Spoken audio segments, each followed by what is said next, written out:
No. Okay. But I'm gonna tell you this, and I know you got something, but I'm gonna just speak from my perspective as a black man.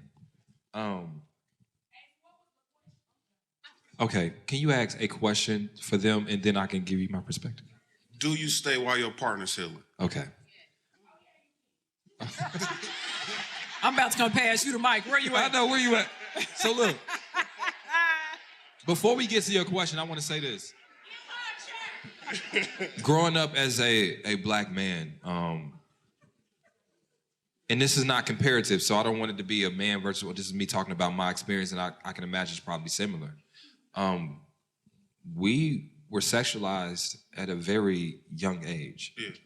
We were taught sexual irresponsibility as if it was a badge of honor. Yeah, and a lot of that stuff we have not deprogrammed. And so we take that into adulthood, looking for the validation of other men and not necessarily the woman we with. Because think about it, you'll be more honest with your boys while you're in a relationship than with your girl, your wife, the person you're with. Because here it is, and think about the level of intimacy we have there. And we like to say that our relationships with men aren't as deep as the relationship that we have with our lady, but when we're thinking about cheating, we'll be open and honest with our boys, right? Because we know there's a culture of enabling that behavior.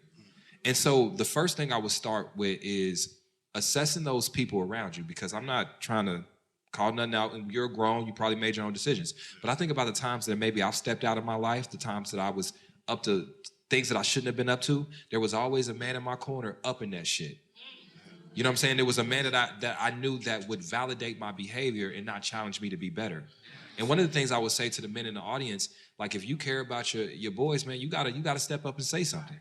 Because here's the thing, you not saying nothing now gonna mean he gonna be sleeping on your couch later when she kick him out because she done found out what he was doing, right? And so that is one of the things that I think is so difficult for a lot of people that didn't grow up as a black man to really understand. And I know a lot of men can experience this, is that if you didn't deprogram that, now you get into these relationships, and even if you love her, you're operating on this autopilotness of years, 36 years of this teaching that was wrong, right? Absolutely. And so I would encourage men, before you get into a relationship, to deprogram and heal that trauma from our childhood.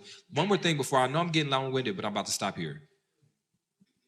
I knew my uncles were cheating, and I was told not to say anything as a young boy. And it's just, it grows up to this this thought process, well, every man cheats. And when you do, you ain't supposed to say nothing. But anyway, anybody got something for his actual question? Yeah.